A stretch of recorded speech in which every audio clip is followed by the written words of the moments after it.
Hi everyone. Today we'll be looking at another poem and it's called The Nigerian Child by Olla. This poem, the Jesus 3 are treating it for Lagos State to wish them luck. Up, Nigerian child, crawl above the mountain.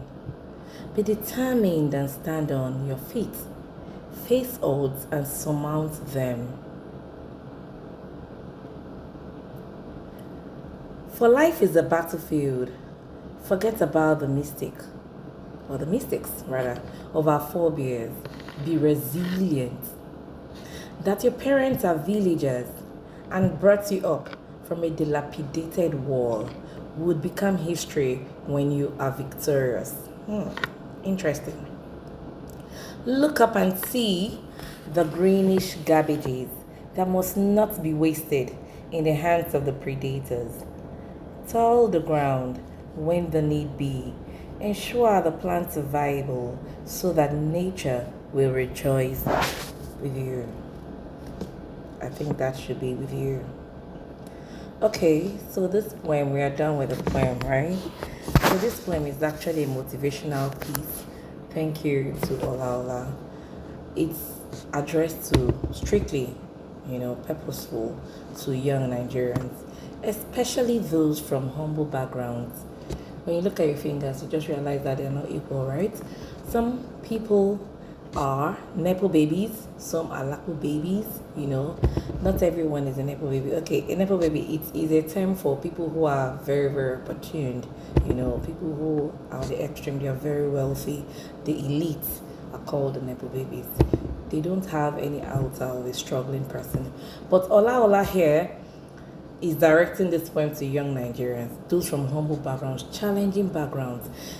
He used the villages, but I don't think it's strictly the villages because some people are living in the village and they are well-to-do.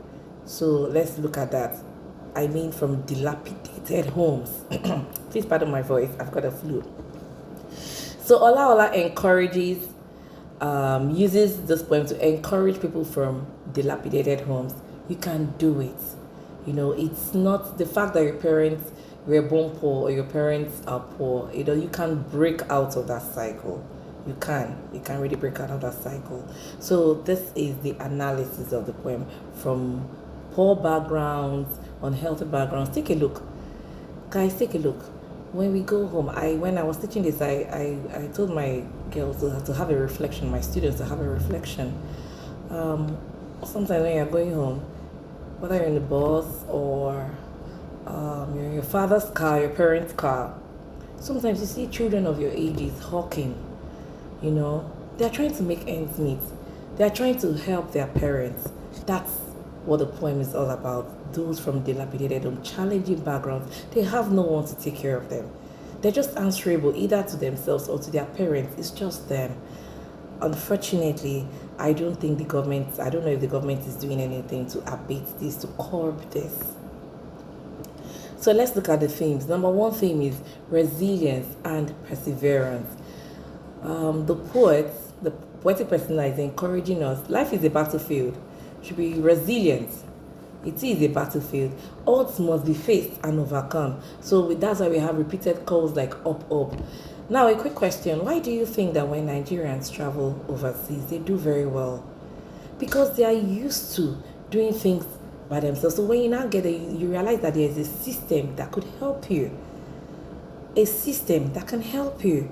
When I was doing this, I asked my girls, okay, what do you think? Tell me you're a Nigerian without telling me you're a Nigerian. One said up NEPA. In 2026, we are still shouting up NEPA. The world has left us behind. So the poetic person is telling us resilience and perseverance. But I don't know how long, but what in that situation, just study. Because education truly is it's not the only pathway, but it's a very short pathway for you to make it in life. So it's more like you have to be resilient, you have to persevere. Resilient, do whatever you're doing well. You need to study, please study to break out of that cycle. Please study, please focus. And it says up. Another one that talks about resilience is be determined and stand on your feet. You have no excuse for those who are from very wealthy backgrounds. You have no excuse. Now, for those who are from humble backgrounds, please be determined and stand on your feet. You can do it. Just 2 weeks ago or some weeks ago, we had this banter online. I'm very sure that some of you must have followed it. I think the Sheon Kuti and Whiskey, while one was riding on his father's glory, my father is this, my father is that. And the other one said, oh my God, he started from, back then. So be resilient. You can break the circle. You can break it. Be resilient and stand on your feet. I just use artists for examples. Let's talk about producers. We have good producers in the Nigerian industry. We have people like Funke Akindele. We cannot say that she rode on her father, whatever. You break that circle. We have people like Bimbo Ademoye. You break that circle. You have people like Omoni Oboli. Break that circle. There are so many people from humble backgrounds, but they are up there. Please be resilient. Continue doing what you're doing, especially if you're doing right. As a student, please read. Continue reading. Study. If you have a skill that can help you, you can merge both. Please be resilient and persevere. Number 2, we have overcoming humble or disadvantaged origins. Of that tied to resilience, you can actually overcome. The poet actually directs children raised in villages in dilapidated conditions, assuring that such backgrounds are temporary. Of course, no matter what you're going through, your parents are going through, please know that your backgrounds are temporary. You can do it. Letting go of the past. Yes, this would actually aid you in doing better.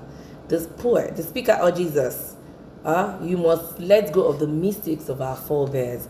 Our forebears are probably our parents, grandparents, even government, policies. I don't think we've had good policies in a very long time. Let's go. Don't let it weigh you down. We've been weighed down by ancestral, historical, generational errors, leadership failures, past societal issues in Nigeria. I remember one time about 2 years ago or 3 years ago, am I correct? And the government just brought out a policy: if you're not up to a certain age, whether you pass JAM or not, or even if you're done with WAEC, you cannot get into the university.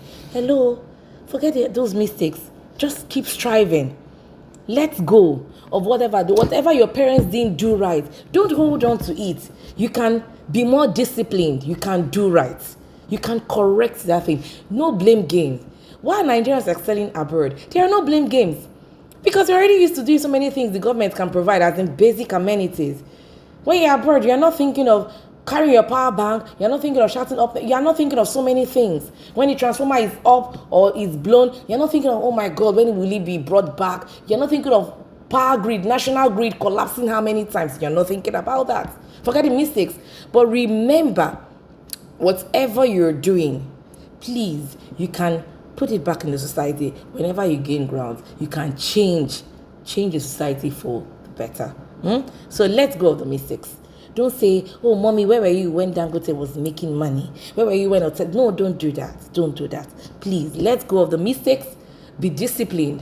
When you're disciplined, I think you are more certain to go farther in life if you're disciplined. Imagine you studying, you have a timetable to study. You're disciplined about it. I'll study every time, every day, by 7 p.m., max to 8 p.m. Be disciplined and continue doing it. I'll make sure that, I say my daily prayers. I'll just make sure that I'm in the right crowd, have the right disposition, friends that would take you higher, not friends that would derail you. Let's go of the past, please. Then we have the theme of hard work. Hard work. Of course, this poem promotes diligence, resourcefulness, and one's achievements.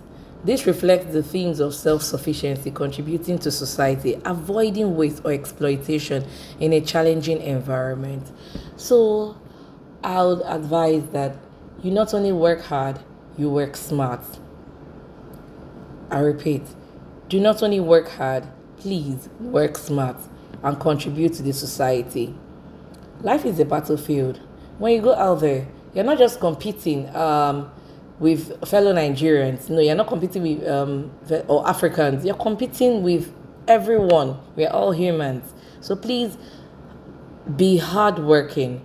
And not just hardworking. The world has moved from hard work to smart, being smart. Please be smart about your doings and be open to learn new things. The poet may have said something about what's it called? Digging, farming, the garbages and all that. Please be hardworking, but at least also be smart working. Okay. Hope, optimism, and victory. Victory is attainable through effort, and success brings personal triumph plus harmony. Of course. So there's victory at the end of the tunnel, and there's hope if you work towards it. So let's be optimistic. If you study well, there's every tendency you would pass. I repeat, if you study well, there's every chance, everything you will pass. So please, we are hopeful. If you work hard, you're hopeful that you're going to make it. So we are looking at the literary devices. Number 1 is personification. What's personification? Giving human attributes, human qualities to non-human things. So it says here, nature will rejoice with you. It's humans that rejoice. So when it says nature, imagine the grass, everyone will rejoice with you. Personification. So we have another one, metaphor. The metaphors in the poem, we have life is a battlefield, we have greenish garbages. Those are the metaphors in this poem. Okay, we have symbolism. What are the symbols? The words used, which are symbols in the poem. We have dilapidated wall. This symbolizes poverty. You know, when you see dilapidated walls, it's because if your wall, if you're rich, you're well-to-do, you paint your walls. If it's not good, you bring it down, erect another wall. But the dilapidated wall here symbolizes poverty. It symbolizes rural hardship. It also symbolizes broken or unstable family. Then we have another symbol, till the ground. This gives farming references like plants, cabbages, and it symbolizes hard work, self-reliance, till the ground. The truth is, many Nigerians are hardworking. So to the Nigerian child out there, these symbols and its reflection doesn't mean that is where it ends. Then we have alliteration. Alliteration is the repetition of initial consonant sounds. So consonant sounds are sounds you produce with partial or total obstruction. So our alliterations here, we have greenish garbages, g. So the G alliterates. And then we have forget forebears, F alliterates. Then we have repetition. What is repeated in this poem? Up is repeated. Hyperbole, we have crawl above the mountains. Hyperbole is actually an exaggeration. So when the poet says crawl above the mountains as an overly exaggerated sentence. We also have humble origins becoming history when you are victorious. Okay? Any question, girls? We've come to the end of this presentation. If you have any questions for clarification, you can actually drop it in the comment section.